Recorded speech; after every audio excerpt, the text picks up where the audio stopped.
आज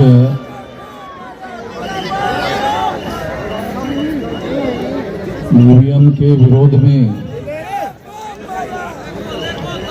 देश भर में 4 चरणों का आंदोलन हमने शुरू किया था। 4 चरणों के इस आंदोलन में आज का चरण जो है चौथा चरण है और सारे देश भर से यहाँ पर 32 राज्यों से लोग आए हैं। 32 स्टेट से लोग आए हैं ऊपर बैठे और ईवीएम के विरोध में सारे देश भर में जब हमने इसके बारे में सबसे पहले शुरू किया था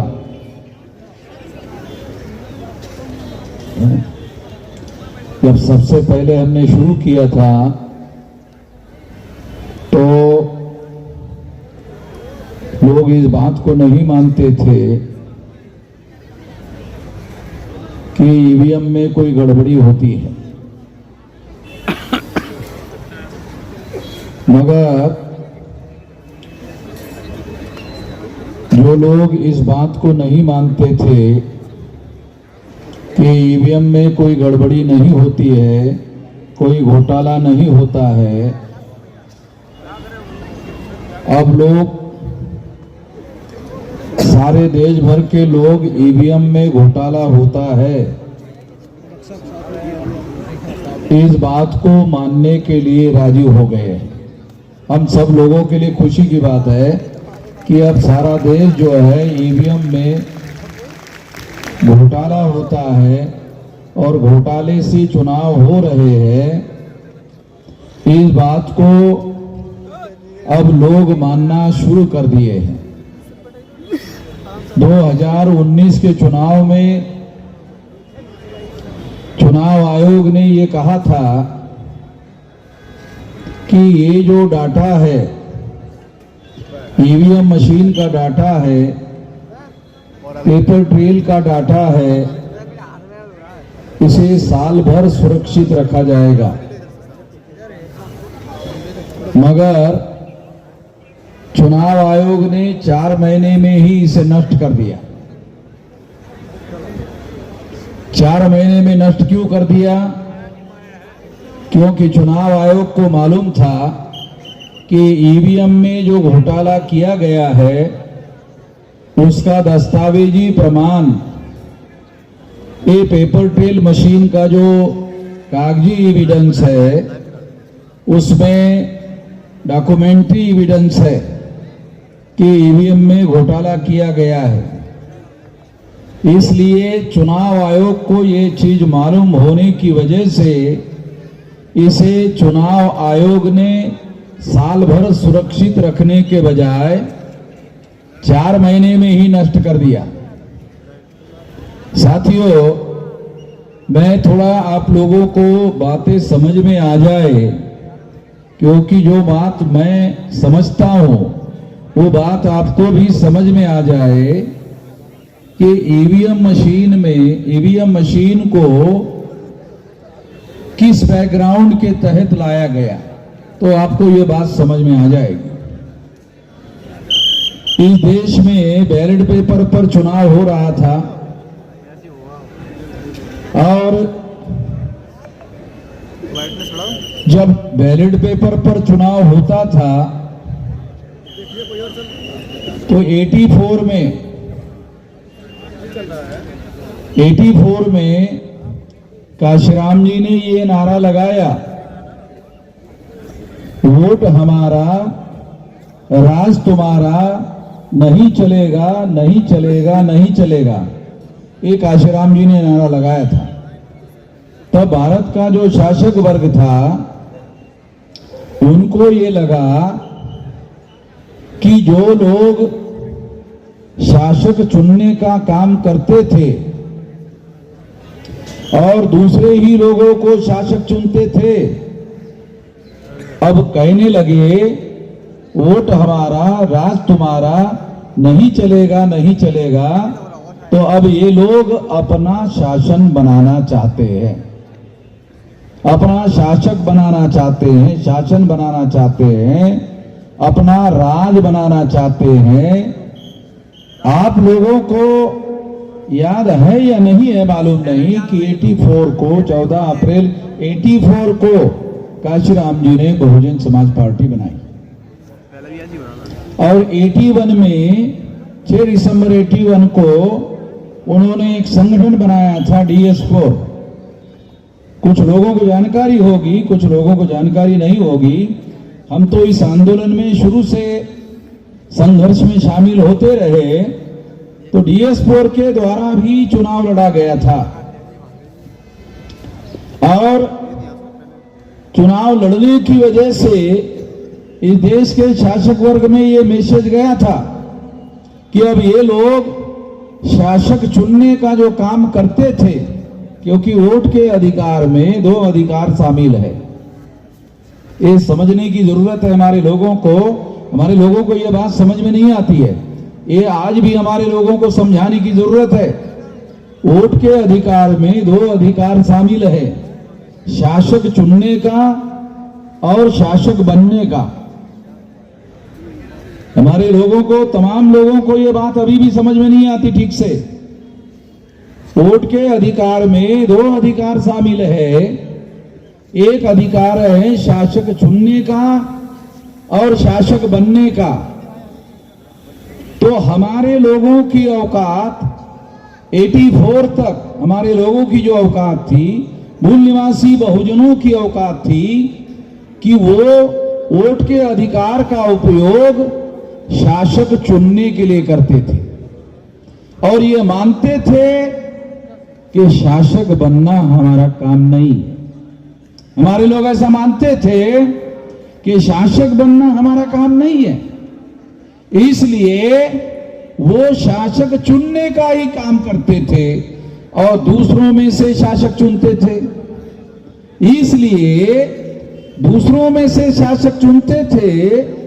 तो जब उन्होंने 84 में बहुजन समाज पार्टी काशीराम जी के द्वारा बनाकर देखी और उन्होंने नारा लगाया, वोट हमारा राज तुम्हारा, नहीं चलेगा नहीं चलेगा, तब लोगों को लगा, शासक वर्ग को लगा कि अब ये शासक चुनना नहीं चाहते हैं, शासक बनना चाहते हैं।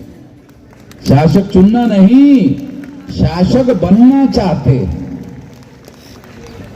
तो ये अभियान काशीराम जी के द्वारा शुरू किया गया था और इस वजह से 84 में जब ये बात सामने आई तो ईवीएम मशीन लाने का काम शुरू हुआ।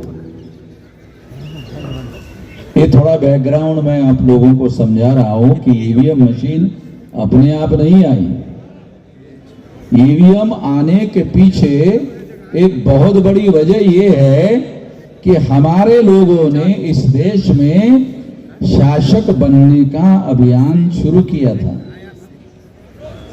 अब शासक चुनने का काम बहुत हो गया, अब हम लोग शासक बनेंगे। ये अभियान जब शुरू किया गया था, इसको रोकने के लिए ईवीएम मशीन लाया गया और उसके बाद में 20 साल तक इसका प्रयोग किया गया। सबसे पहले केरला में ईवीएम मशीन का प्रयोग शुरू हुआ और सारे देश भर में इसका प्रयोग धीरे धीरे इस तरीके से किया गया ताकि इस मशीन को जैसा वो चाहते थे वैसा उसको डेवलप किया जाए। जैसा मशीन वो चाहते थे, उस मशीन का जैसा उपयोग करना चाहते थे, वैसा उपयोग करने के लिए उनके पास ईवीएम मशीन का तजुर्बा होना जरूरी था। इसलिए 84 से लेकर उन्होंने 2004 तक ये प्रयोग किया और 2004 को फिर सारे देश भर में ईवीएम लागू किया, क्योंकि हमारे लोगों को बहुत सारी बातों की जानकारी नहीं होती है, इसलिए ये बात मैं आप लोगों को बता रहा हूं, समझा रहा हूं। ये इस बैकग्राउंड के साथ ईवीएम को समझना है, इस बैकग्राउंड के साथ समझना है। इसलिए ये बैकग्राउंड आपको मैं समझा रहा हूं कि ईवीएम का लाने का जो बैकग्राउंड है वो ये है कि जब लोग जागकर अपने अधिकार का उपयोग करते हुए शासक बनने का जब लोगों ने अभियान शुरू किया, तब उसको रोकने के लिए ईवीएम लाया गया। तो 2004 में ईवीएम का उपयोग करके कांग्रेस की सरकार बनी। ये सोचना गलत है कि केवल बीजेपी के लोग ईवीएम का इस्तेमाल कर रहे हैं, केवल बीजेपी के लोग ही ईवीएम का उपयोग करके शासक बन रहे हैं। ये बात सही नहीं है, इस तरह से सोचना सही नहीं है। 2004 में कांग्रेस ने ईवीएम का इस्तेमाल करते हुए सरकार बनाई, 2009 में कांग्रेस ने सरकार बनाई, और जब इसके सबूत डॉक्टर सुब्रमण्यम स्वामी इन्होंने इकट्ठा किए, इसके सारे सबूत इकट्ठा किए गए डॉक्टर सुब्रमण्यम स्वामी के द्वारा, और ये सारे सबूत इकट्ठा करने के बाद ये सुप्रीम कोर्ट को दिए गए। सुप्रीम कोर्ट को ये सारे सबूत दिए गए। लाल कृष्ण आडवाणी को कांग्रेस ने ये प्रस्ताव दिया था। क्या प्रस्ताव दिया था?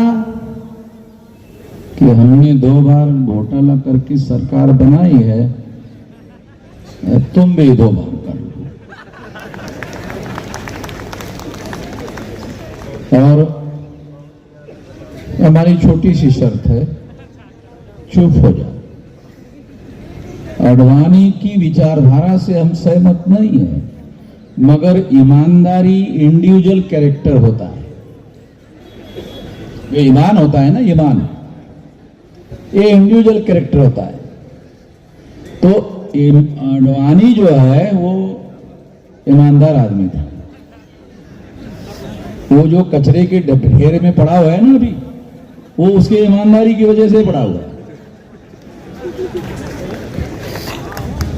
आडवाणी जो है वो ईमानदार आदमी था, और उसके ईमानदार होने की एक वजह ये थी कि वो ब्राह्मण नहीं था। हाँ, ये भी एक बड़ी वजह है। हाँ, लाल कृष्ण आडवाणी जो है ये ब्राह्मण नहीं है, तो ये ईमानदार आदमी था, तो उसने इस बात को नहीं माना और ये मामला सुप्रीम कोर्ट लेके गए। अगर आडवाणी नहीं चाहते तो ये मामला सुप्रीम कोर्ट में नहीं जाता, सुप्रीम कोर्ट में लेके गए, और सुप्रीम कोर्ट में लेकर जाने के बाद 8 अक्टूबर 2013 को सुप्रीम कोर्ट ने फैसला दिया। फैसला है, जजमेंट है, कि काल्पनिक बातें नहीं बोल रहा हूं।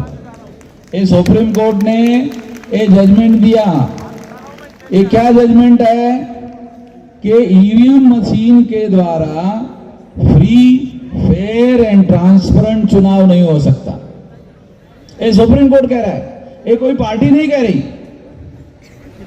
नहीं तो बीजेपी वाले कहे थे अरे वो चुनाव हार गया इसलिए ऐसा कह रहा है। तो सुप्रीम कोर्ट पार्टी थोड़ी है। सुप्रीम कोर्ट ने तमाम लोगों की बातों को सुना, सरकार का भी सुना, चुनाव आयोग का भी सुना, विरोधी पार्टी का भी सुना। सबका सुनने के बाद निर्णय दिया कि ईवीएम मशीन के द्वारा फ्री, फेयर एंड ट्रांसपेरेंट चुनाव नहीं हो सकता। ये सुप्रीम कोर्ट ने निर्णय दिया, और ये सुप्रीम कोर्ट ने निर्णय देने के बाद में ये जजमेंट में सुप्रीम कोर्ट ने और ये कहा कि चूंकि केवल ईवीएम मशीन के द्वारा फ्री फेयर एंड ट्रांसपेरेंट चुनाव नहीं हो सकता। फ्री का मतलब मुक्त चुनाव नहीं हो सकता, फेयर का मतलब निष्पक्ष चुनाव नहीं हो सकता, ट्रांसपेरेंट का मतलब पारदर्शी चुनाव नहीं हो सकता। क्योंकि पहले जो ईवीएम मशीन थी उसमें वोटर वोट डालने के बाद उसका वोट किसके नाम पर जमा हुआ आंखों से दिखता नहीं था, आंखों से दिखता नहीं था। तो ये मशीन पारदर्शी भी नहीं थी। तो इस तरह से सुप्रीम कोर्ट ने अपने जजमेंट में लिखा हुआ है। और फिर जजमेंट में दूसरी बात लिखी कि फ्री फेयर एंड ट्रांसपेरेंट चुनाव के लिए पेपर ट्रेल मशीन लगाना होगा। तो पेपर ट्रेल मशीन लगाई गई। तो पेपर ट्रेल मशीन लगाने से क्या हुआ? पेपर ट्रेल मशीन लगाने से केवल ये दिखाई देता था कि आपने जिस पर बटन दबाया उसी पर स्टैंप लगा, आंखों से केवल दिखाई देता था, केवल आंखों से दिखाई देता था। और दिखाई देने के बाद कागज का टुकड़ा कटकर बैलेट बॉक्स में गिरता था, मगर गिनती जिस ईवीएम में घोटाला होता है उसी ईवीएम की गिनती होती थी। यानी घोटाला सुप्रीम कोर्ट का निर्णय लगने के बाद भी बदस्तूर जारी रहा। क्यों? क्योंकि कागज का टुकड़ा गिरकर जो बैलेट बॉक्स में गिरता था उस कागज के टुकड़े की गिनती नहीं होती थी। ईवीएम मशीन में जो टेक्नोलॉजी है, टेक्नोलॉजी क्या कर सकती है कि यान चांद पर गया, चांद पर जाने के बाद पता चला बॉम्बे के इंजीनियरों को कि कुछ यान में गड़बड़ी हो गई। तो बॉम्बे के इंजीनियरों ने कहा चलो दुरुस्त कर लेते हैं। यानी यान उधर है, चांद पर है, और इधर बैठे बैठे ही दुरुस्त करते थे इसरो में। यहां पर ईवीएम है और यहां पर वो आदमी है, वो यहां नहीं कर सकता, वे चांद पर कर सकता है? चांद पर सुधार कर सकता है, इसका मतलब रिमोट कंट्रोल टेक्निक है। टेक्नोलॉजी थोड़ी बहुत जानने वाले जो लोग हैं उनको मालूम, रिमोट कंट्रोल टेक्निक है। रिमोट से उसको चलाते थे और अपने हिसाब से उसका उपयोग करते थे। तो यहां के यहां क्यों नहीं किया जा सकता? तो ईवीएम मशीन में पेपर ट्रेल मशीन लगाया गया, मगर पेपर ट्रेल का जो कागज का टुकड़ा है उसमें तो स्टैंप लगा हुआ है, उसकी तो गिनती नहीं होती थी। गिनती जिस ईवीएम में घोटाला होता था उसी की गिनती होती थी। तो ये अभी भी जारी है, ये अभी भी जारी है। भ्रम क्या हुआ? अरे पेपर ट्रेल तो लग गए ना, आप बोल रहे थे ना, लगा दिया। जैसे बहुत सारी महिलाएं कार्यक्रम में जाने के पहले झुमका लगा देती है और घर में जाने के बाद वापस फिर उतार कर रख देती है, उसी तरह से चुनाव आयोग ने वो मशीन लगा दिया, हो गया, फिर उसको उतार के रख दिया। यानी उसका कोई उपयोग नहीं करते थे। ऐसे ही तो एग्जाम्पल के लिए दे रहा हूं, महिलाएं अपने मन में किंतु परंतु ना रखें। मैं एग्जाम्पल आप लोगों को समझने के लिए बता रहा हूं, एग्जाम्पल देने के लिए बता रहा हूं ताकि बात हमारे लोगों के समझ में आ जाए। साथियों, ये जो ईवीएम मशीन है, ये ईवीएम मशीन हम लोगों को समझना बहुत ज्यादा जरूरी है, क्योंकि ईवीएम मशीन ने आपका शासक चुनने का जो अधिकार है, शासक बनने का जो अधिकार है, वो वोट में शामिल है। आप जिसको चुनना चाहते हैं, तो आप अगर अपने आप को चुनना चाहते हैं, वो अधिकार इसकी बदौलत खत्म हो जाता है, इसकी वजह से खत्म हो जाता है। अगर आपका वोट का अधिकार खत्म हो गया तो क्या होगा? तो ये भ्रम खत्म हो जाएगा। कौन सा? वोटर सरकार चुनते हैं। सबसे अहम बात समझना जरूरी है। क्या है? वोटर सरकार चुनते हैं, वोटर सरकार चुनते थे। ईवीएम आने के बाद ईवीएम सरकार चुनती है, वोटर सरकार नहीं चुनते हैं। ये वोट की सरकार बनना बंद हो गया ईवीएम की वजह से। और इस वजह से क्या होगा? बारी बारी से राज होगा। कांग्रेस जाएगी तो बीजेपी आएगी, बीजेपी जाएगी तो कांग्रेस आएगी, ऐसे होगा। इससे इस देश में लोकतंत्र की जो सरकार है, वोटों के समर्थन की सरकार, जो जनता भारत की चाहती है, जिसको सरकार बनाना चाहती है, वो सरकार नहीं बनेगी।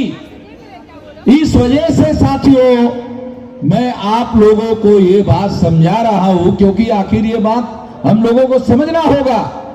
चुनाव आयोग के लिए हम लोगों ने एक लंबा पर्चा निकाला, सारे बहुत तमाम सवाल है। चुनाव आयोग ने किसी सवाल का कोई जवाब नहीं दिया। चुनाव आयोग कौन है भाई? भारत के संविधान निर्माताओं ने चुनाव आयोग को अधिकार दिया। किस काम के लिए अधिकार दिया? फ्री, फेयर और ट्रांसपेरेंट चुनाव संपन्न कराने के लिए अधिकार दिए। मालिक नहीं बनाया वोटर लोगों का। उन्होंने, संविधान निर्माताओं ने अधिकार दिया चुनाव आयोग को। आपको काम कितना है? फ्री, फेयर एंड ट्रांसपेरेंट चुनाव करवाना चाहिए। चुनाव कमीशन अपने ही लेवल पर निर्णय कर रहा है। सारे देश के लोग जब ईवीएम नहीं चाहते हैं, सारे देश के लोग जब ईवीएम नहीं चाहते हैं, लोग नहीं चाहते हैं, तो आप जबरदस्ती क्यों कर रहे हो भाई? आपके पास तो ऐसा कोई पावर नहीं है। और अभी सुप्रीम कोर्ट के लॉयर ने कहा कि ऐसा कोई कानून में तब्दीली करने की भी जरूरत नहीं है। वो चुनाव आयोग चाहे तो वोटों से चुनाव करवा सकता है, चुनाव आयोग चाहे तो ईवीएम से वोटों कर सकता है। आज के तारीख में भी चुनाव आयोग कई जगह ईवीएम से चुनाव करवा रहा है, और आज के ही तारीख में वोटर से भी चुनाव करा रहा है। कई जगह, एक ही साथ कई जगह ऐसे करा रहा है। तो इसका मतलब है वोट डालने के आधार पर चुनाव करने का काम बंद नहीं हुआ है। ये कानून खत्म नहीं हुआ है, ये कानून अभी भी बरकरार है। चुनाव आयोग जबरदस्ती क्यों करना चाहता है कि ईवीएम मशीन से ही वोट हो? चुनाव आयोग शासक वर्ग का टूल हो गया है। देश में जो शासक वर्ग है, जैसे 14 अगस्त 47 तक ब्राह्मण भारत का शासक वर्ग था। नहीं, 14 अगस्त 47 तक अंग्रेज भारत का शासक वर्ग था।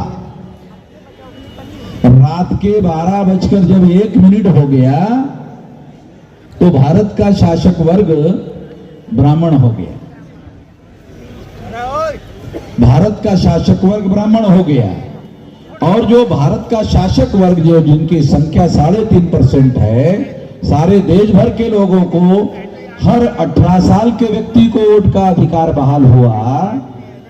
उसके द्वारा चुनकर आने वाली सरकार के द्वारा ब्राह्मण भारत का शासक वर्ग बना नहीं रह सकता। अगर फ्री, फेयर एंड ट्रांसपेरेंट चुनाव हो जाए, अगर हमारे लोग अगर इतने ही समझदार होते कि केवल चुनने का काम करना है, मगर काशीराम जी ने ये सिद्ध कर दिया कि नहीं, बन भी सकते हैं, हम शासक वर्ग बन भी सकते हैं। ऐसा हमारे लोगों का जो सोच है, नहीं बन सकते हैं। उन्होंने मुख्यमंत्री बनवा कर दिखाया और शासन चलाकर दिखाया और 4-4 बार मुख्यमंत्री बनवा कर दिखाया और चलाकर दिखाया। जो लोग ऐसा सोचते थे कि हम नहीं बन सकते, बन गए और सरकार चलाकर भी दिखाई। इसका मतलब ये है कि हम शासक बन सकते हैं और चला भी सकते हैं, ये आत्मविश्वास हमारे लोगों के अंदर अब पैदा हो गया। वामसेफ के द्वारा सारे देश भर में हम लोगों ने ऐसा जागरण, महाजागरण सारे देश भर में चलाया हुआ है और लोग इस काम के लिए अब तैयार हो रहे हैं। तो सबसे पहले तो आप लोगों को सबसे अहम बात क्या करना है, यहां जो मैं मैसेज आपको देना चाहता हूं कि आखिर करना क्या है, ये बहुत इंपॉर्टेंट बात है। साथियों, आने वाले समय में अभी 24 चल रहा है, हमने 2030 तक का 7 साल 8 साल का समय निर्धारित किया।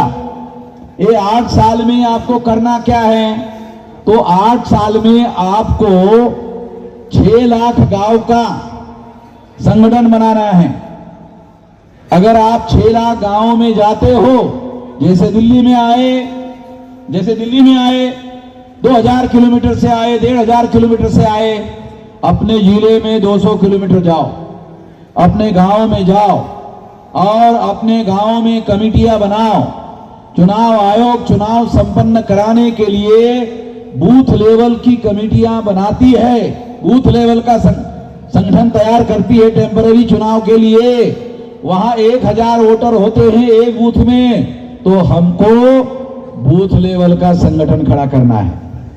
तो ऐसा संगठन अगर आप खड़ा करते हो तो 15 लाख बूथ है, तो 15 लाख यूनिट बनाने होंगे।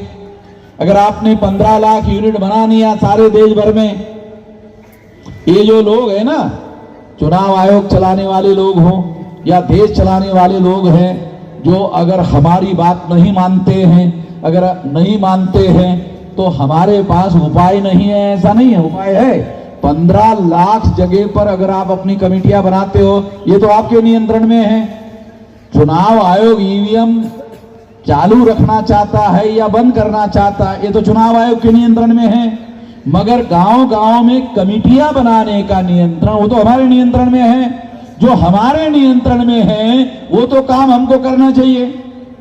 अगर हम 15 लाख जगह पर इस तरह की कमेटियां बनाते हैं और ये 15 लाख बूथ में, एक बूथ में मान लो शेड्यूल कास्ट के लोगों की जो अपर लेयर है कमेटी बनाते हैं, मोस्ट बैकवर्ड शेड्यूल कास्ट की कमेटी बनाते हैं, एक्सट्रीम बैकवर्ड शेड्यूल कास्ट की कमेटी बनाते हैं, शेड्यूल ट्राइब की कमेटी बनाते हैं, मोस्ट बैकवर्ड शेड्यूल ट्राइब की कमेटी बनाते हैं और नॉमिनेट ट्राइब की कमेटी बनाते हैं, एमबीसी की कमेटी बनाते हैं, ओबीसी की कमेटी बनाते हैं, मुस्लिम, सिख, ईसाई, बुद्धिस्ट, जैन, लिंगायत 15 इंटू 14 कमेटियां, 1000 के बूथ में 14 कमेटियां अगर आप 3-3 लोगों की बनाते हो तो ये 2 करोड़ 10 लाख कमेटियां होगी सारे देश भर में। अगर 2 करोड़ 10 लाख कमेटियां होगी, अगर एक कमेटी ने 10 लोगों को मोबिलाइज किया तो 2 करोड़ इंटू 10 20 करोड़ लोगों का मोबिलाइजेशन होगा। अगर आपने 40 लोगों को मोबिलाइज किया, ने 20 लोगों को मोबिलाइज किया तो ये 40 करोड़ होगा। अगर आपने 25 लोगों को मोबिलाइज किया तो ये 50 करोड़ मोबिलाइज हो जाएंगे लोग। अगर सारे लोग 2030 में 50 करोड़ लोग अगर मैदान में उतर गए, 50 करोड़ लोग अगर उतर गए तो फिर कोई चाकू, छुरी, बंदूक, गोली, बम गोला, बम कुछ जरूरत नहीं। तो हमारे लोग बोलते ना तलवार उठाएंगे, वो करेंगे, कुछ करने की जरूरत नहीं है। मैं इसके समर्थन में नहीं हूं।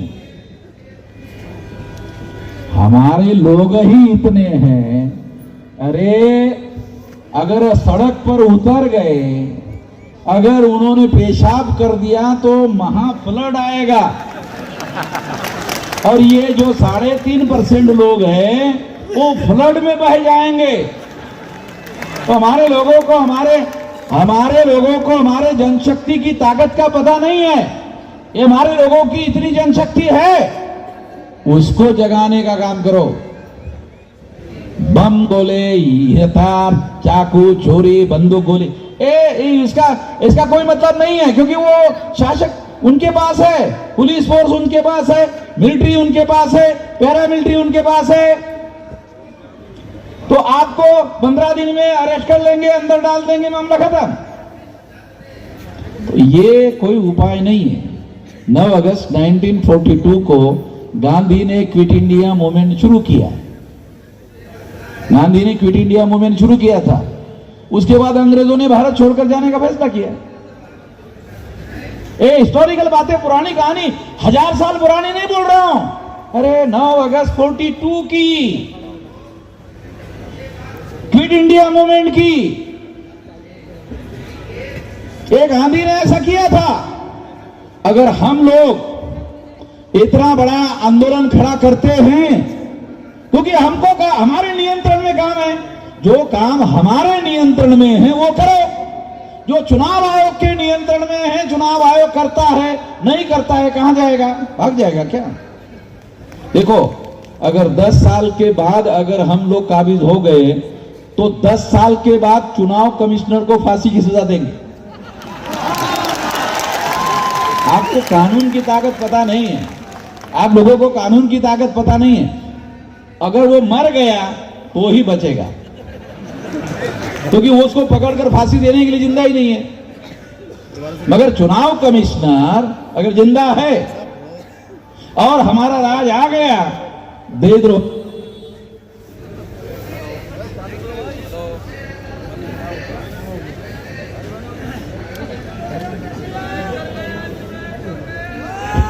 हेलो, हाँ, तो अगर वो मर गया तो ही बचेगा। अगर रिटायर्ड हो गया और पेंशन खा रहा है, पेंशन ही खाता रहेगा, तो वो 10 साल 20 साल के बाद भी देशद्रोह का मुकदमा फेस करना पड़ेगा उसको।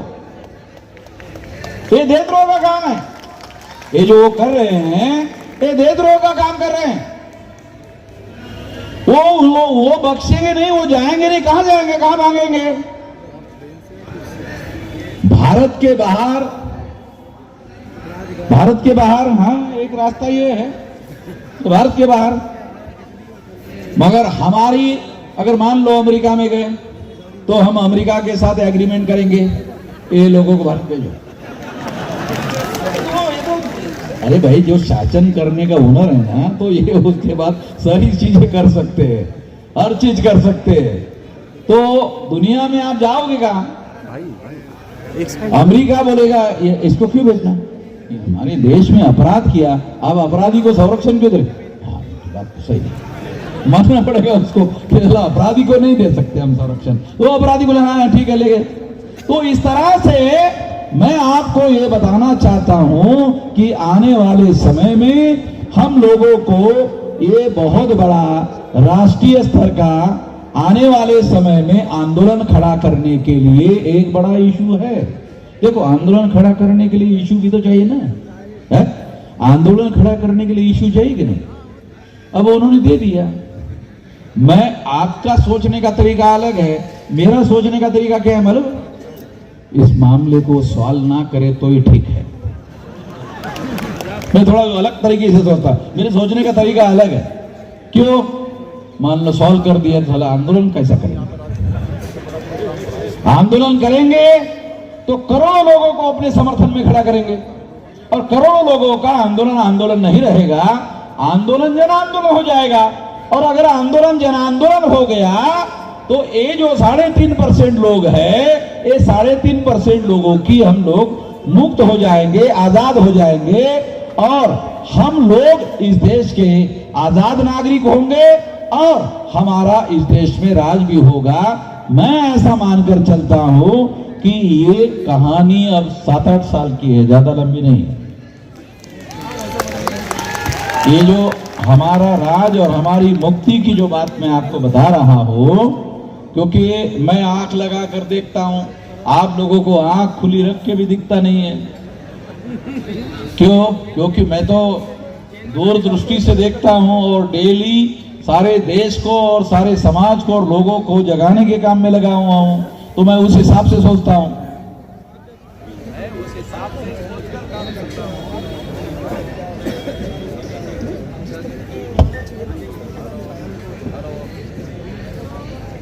Hello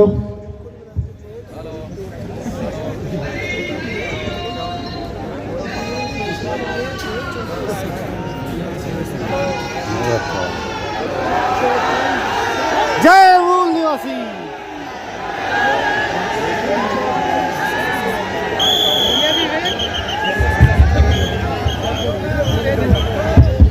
hello. हाँ भाई साथियों, शांत हो जाओ, शांत हो जाओ।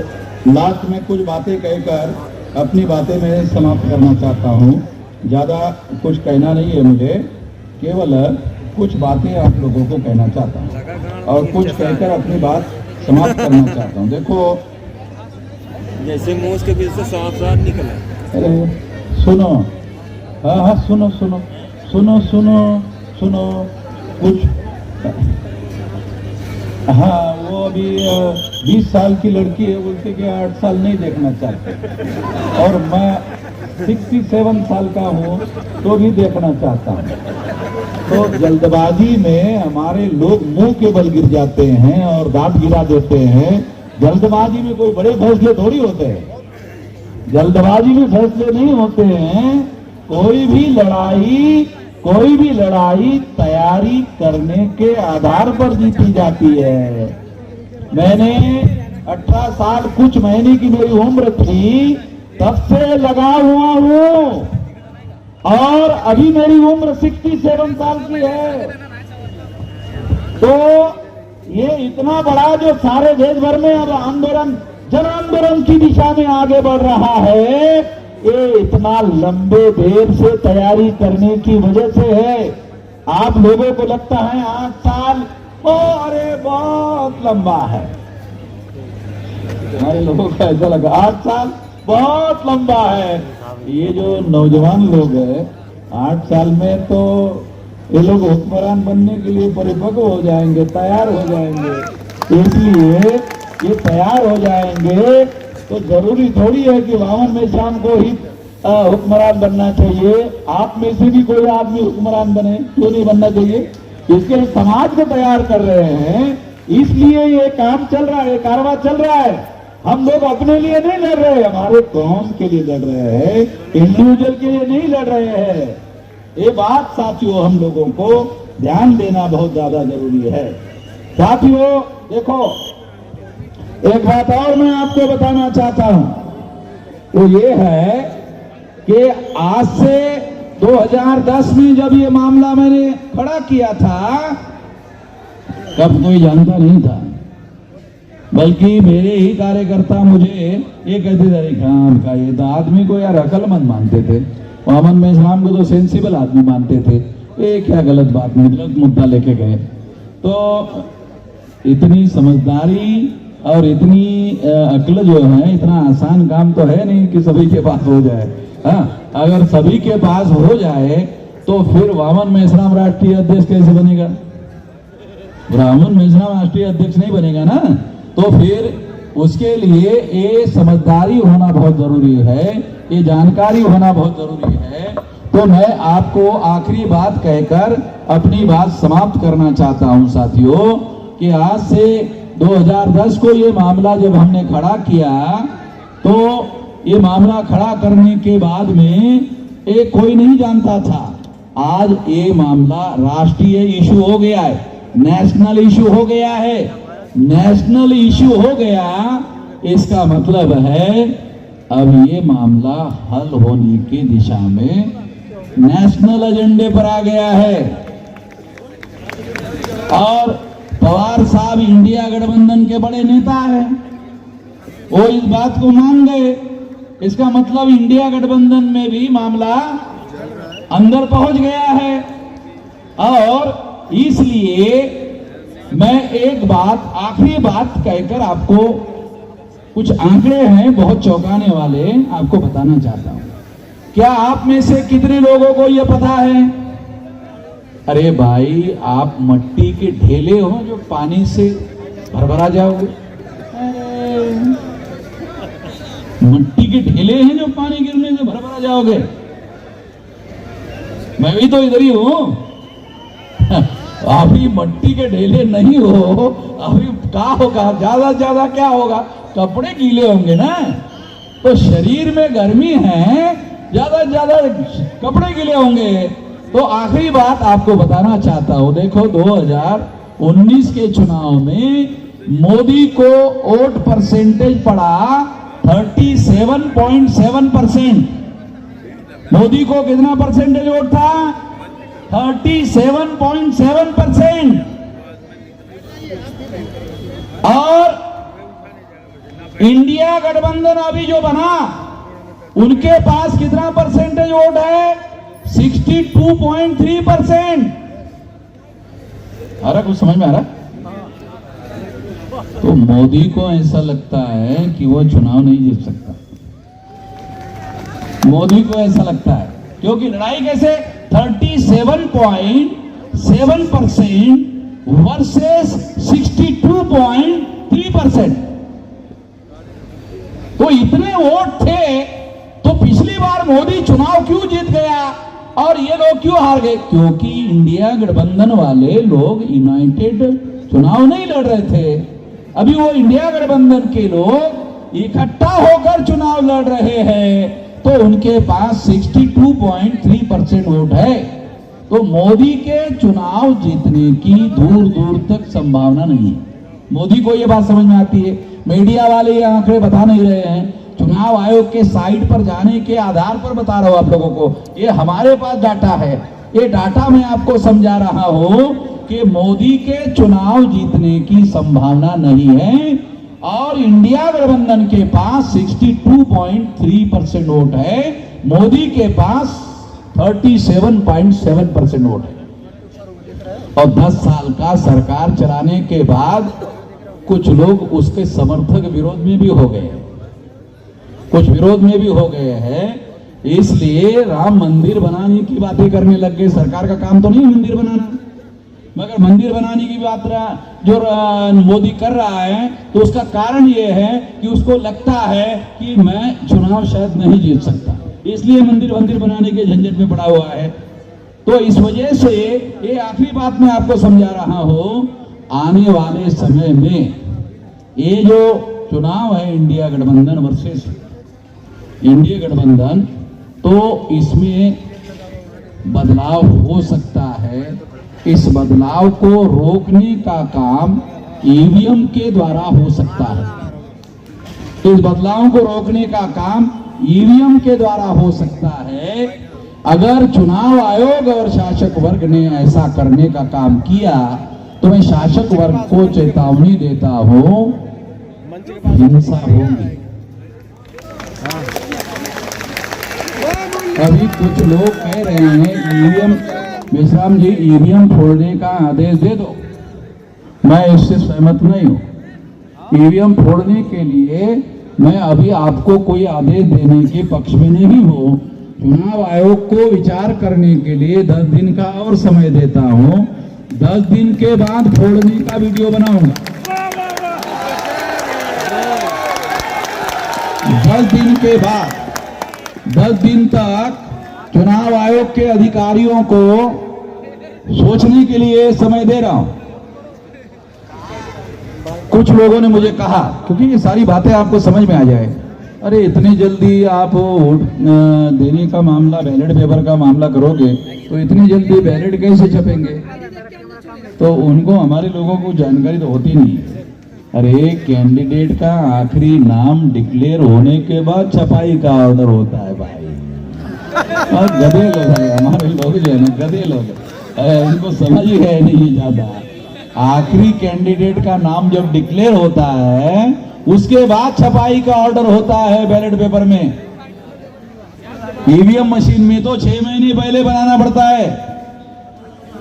बैलेट पेपर में जो कैंडिडेट, कौन आदमी चुनाव लड़ने वाला है, कोई पता तो है नहीं चुनाव आयोग को। और हर चुनाव क्षेत्र में अलग अलग बैलेट पेपर छपते हैं, क्योंकि हर चुनाव क्षेत्र में अलग अलग कैंडिडेट होते हैं, और कहीं कहीं जो है 50 होते हैं, 60 हो जाते हैं, उसी हिसाब से छपते हैं।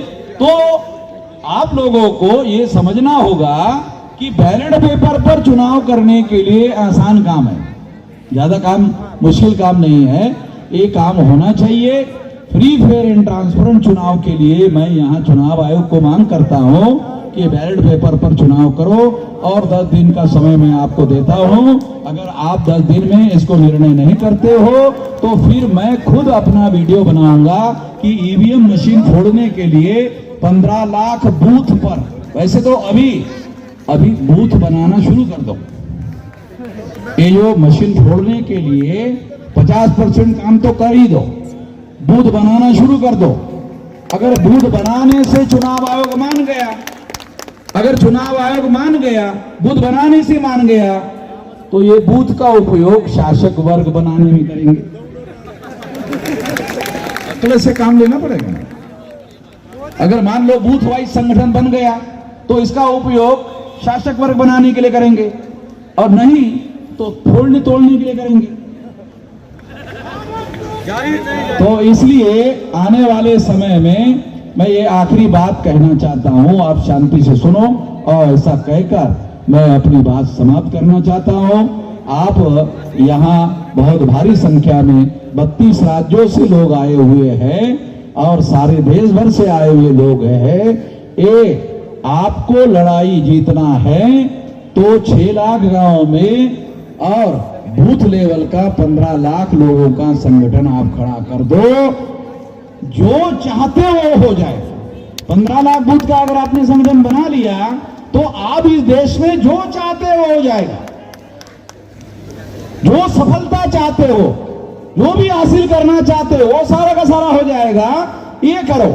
इसलिए मैं अपनी बात यहीं पर समाप्त करके आप लोगों का धन्यवाद ज्ञापन करते हुए अपनी बात यहीं पर समाप्त करता हूं और साथियों को निवेदन करता हूं कि वो धन्यवाद ज्ञापन करते हुए आप लोगों का समाप्ति की घोषणा करें।